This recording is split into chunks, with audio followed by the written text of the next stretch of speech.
வணக்கம். எப்படி இருக்கீங்க எல்லோரும்?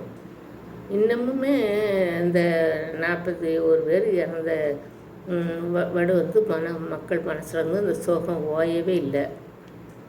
எல்லோரும் கஷ்டப்பட்டுட்டு தான் இருக்காங்க. ஆனால் அந்த ஊரில் உள்ள மக்களும் அதை பறிகொடுத்த மக்களும் எவ்வளோ கஷ்டப்படுவாங்க, எவ்வளோ வேதனைப்படுவாங்க.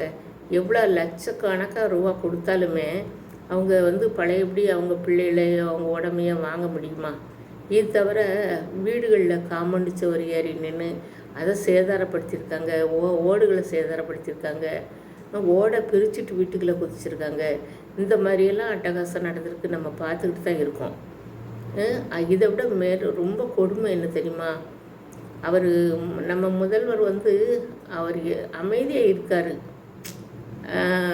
அவருக்கு அவர் அளவுக்குள்ள முதலமைச்சருங்கிற அளவுக்குள்ள வந்து அவர் எடுத்தம் கவிழ்த்தம்னு எந்த காரியத்தையும் செய்ய முடியாது. அவர் இதை பார்த்து பரிசீலனை பண்ணி தான் ஒவ்வொரு காரியத்தையும் செய்யணும். அந்த மனநிலை தான் இருப்பார். அவரை பற்றி தவறான விமர்சனம் அந்த மாதிரி பண்ணுறாங்க.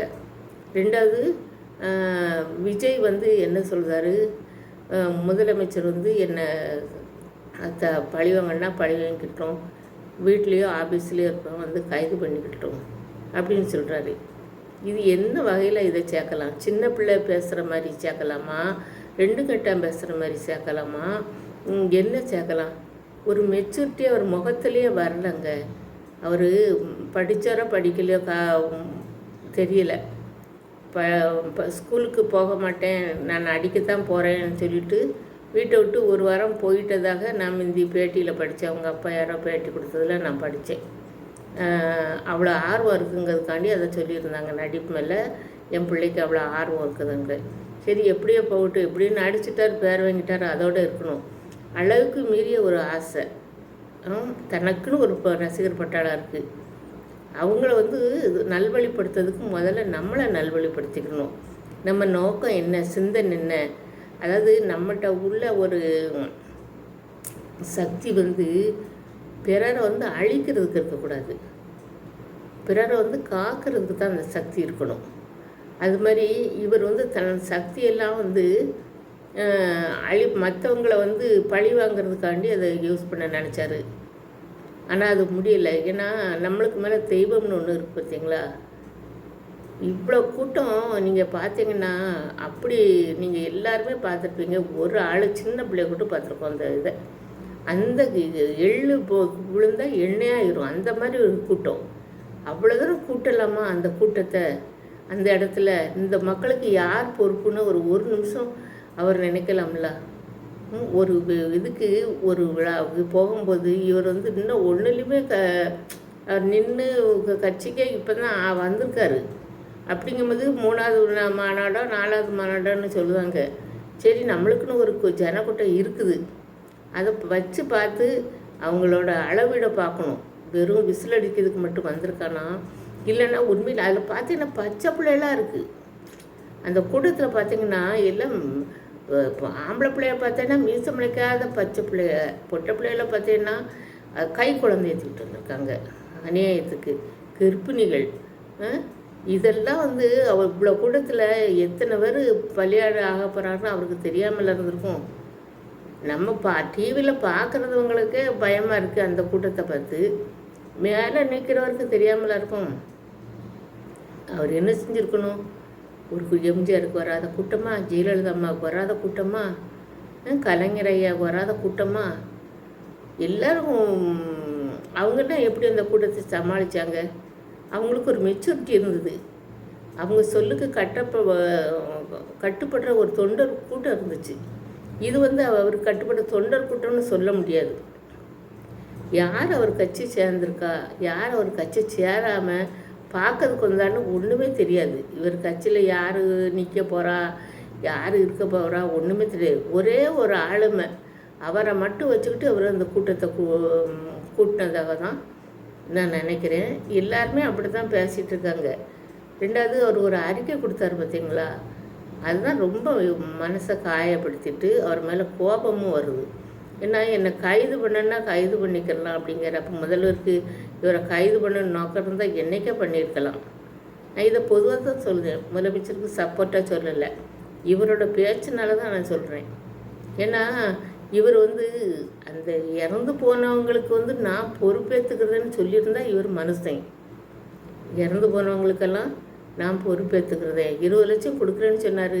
அது யார் கொண்டு கொடுக்க? இவரும் போக மாட்டார், போகிறவங்களும் ஓடி போய் ஒழிஞ்சிட்டாங்க. யார் கொண்டு கொடுப்பா? நம்ம முதலமைச்சர் தரப்புலேருந்து கொண்டு 10 லட்சத்தை அவங்களுக்கு கொடுத்துட்டாங்கன்னு கேள்விப்பட்டேன். நான் 20 லட்சம் நாங்கள் கொடுக்குறேன்னா அதை அந்த மக்கள் எப்படி கேட்பாங்க? என் பிள்ளை இறந்துட்டு அதனால் 20 லட்சம் கொடு அப்படின்னு கேட்பாங்களா? இவரெலாம் கொண்டு போய் வீடு தேடி கொண்டு போய் கொடுக்கணும், இல்லைன்னா இவருக்கு தேவையான ஆளுகளை வச்சு கொண்டு போய் கொடுக்கணும். இதுக்காண்டி அவங்க இதுக்கு ஒரு முறையீடு செய்வாங்களா? அவங்களுக்கு வெக்கமாக இருக்காதா? நீங்கள் தான் வெக்கமான எல்லாத்தையும் இழந்துட்டு நிற்கீங்க. அவங்களுக்கு வெக்கமாக இருக்காதா? ஒரு உயிர் போனதுக்கு அவங்க தர்றதாக சொன்னதை நீங்கள் தாங்கன்னு கேட்க முடியுமா அவங்களால? நீங்கள் தான் கொண்டு போய் கொடுக்கணும். அது ஆளுகளை விட்டு யாரையாவது விட்டு கொடுக்கணும். நீங்கள் இன்னமும் இப்படி ஒரு வருத்தம் கூட தெரிவிக்காமல் என்னை கைது பண்ணனா பண்ணிக்கோங்கன்னு சொல்லி இது என்ன முறை சொல்லுங்கள்? என்ன அவங்களுக்கு அந்த அத்தனை பேர் இறந்துட்டாங்க. நான் இப்படி ஒரு இழப்பு வரும்னு நான் நினைக்கவே இல்லை. எனக்கு ரொம்ப மனசு கஷ்டமாக இருக்குது. நான் இதிலேருந்து எப்படி தான் மீள போகிறேன்னு தெரியலை. இவங்களுக்கு நான் என்ன பரிகாரம் செய்ய போகிறேன்னு தெரியலை. ஏதோ என்னால் ஆனது கொஞ்சம் அவங்க எழுந்து கையை ஊனி எழுந்து நிற்கிறதுக்கு இந்த பணம் உதவும்னு நினைக்கேன் அப்படின்னு ஏதாவது ஒன்று சொல்லியிருக்கலாம். அப்படிலாம் அவர் இழந்தவங்களை பற்றி அவர் பேசவே இல்லை. கைது பண்ணுறதா பயணிக்கோங்க, நான் ஆஃபீஸில் இருப்பேன், இல்லைன்னா வீட்டில் இருப்பேன் அப்படிங்கிறாரு. ஒரு நம்ம வீட்டு பையன் மாதிரி தான் நினச்சிருந்தோம். ஆனால் இந்த மாதிரியெல்லாம் பொறுப்பு இல்லாமல் அதுக்கு மெயின் காரணம் என்னென்னா தகப்பன் தாய் பேச்ச அவர் கேட்க மாட்டார். கேட்காம தான் அவர் தனியாக இருக்கார். இல்லைன்னா அப்பா அம்மா வயசானவங்க கூட போய் இருக்கலாம்ல.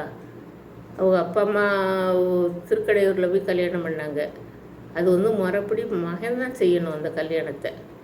ஆனால் இவங்க வந்து தனியாக போய் வயசான நேரத்தில் செஞ்சாங்க. ரொம்ப பார்க்கறதுக்கு அந்த காணொலி பார்க்கறதுக்கு ரொம்ப கஷ்டமாக இருந்துச்சு. அவங்க 2 பேரும் தனியாக போய் கல்யாணம் பண்ணிட்டு வந்தாங்க. அம்மா அப்பா கூட பேசுறது கிடையாது, அம்மா அப்பாவை என்னென்னு கேட்குறது கிடையாது. இவங்க சம்பாத்தியத்தில் அம்மா அப்பா சாப்பிட்றாங்க, அவங்க உழைச்சாங்க, அவங்க வச்சு சாப்பிட்டுட்டு இருக்காங்க. தாய் தப்பன்ட்ட பாசத்தை காட்டுறதுக்கு என்ன? முதல்ல அரசியலுக்கு வர்றவங்க குடும்பம் வேணும் அவங்களுக்குன்னு. ஒரு மனைவி பிள்ளைக அப்படின்னு இருக்கும். பிள்ளைகள் இல்லைன்னாலும் இப்போ எம்ஜிஆர் ஐயாக்கெல்லாம் பிள்ளைகள் இல்லை, ஜெயலலிதா அம்மாக்கெல்லாம் பிள்ளைகள் இல்லை. ஆனாலும் அந்த அம்மா வந்து கட்சியில் உள்ளவங்களே சொந்தக்காரங்க அப்படின்னு நினச்சிட்டு அதிலே இருந்தாங்க. அது மாதிரி இவரும் என்ன செய்யணும்? தாய் தப்ப இருக்காங்க, நம்மளுக்குன்னு ஒரு குடும்பம் இருக்குது. குடும்பத்தோடு இருக்கிறவன் போனாலே மக்கள் வந்து குடும்பம் சரியில்லைங்க. அங்கே குடும்பத்தையே விட்டுட்டு நீ மட்டும் தனியாளாக போய் நீ என்னத்தை சாதிக்க போகிற சொல்லுங்கள்? அதெல்லாம் யோசனை பண்ணி பார்க்கணும். நம்ம நிலை என்ன, நம்ம மனசு என்ன, நம்ம எப்படி வாழ்ந்துக்கிட்டு இருக்கோம் அந்த சமூகத்தில், நம்ம பின்னால் வர்றவங்க யார், நம்மளை முன்னே தள்ளுறவங்க யார், யாரை எதிர்க்கிறோம், யார் கூட நம்ம அரவணைச்சு போகிறோம், இதெல்லாம் அவர் ஒரு நிமிஷம் சிந்திச்சார்னா அவருக்கு தெரியும். அவருக்கு நல்லதும் கூட.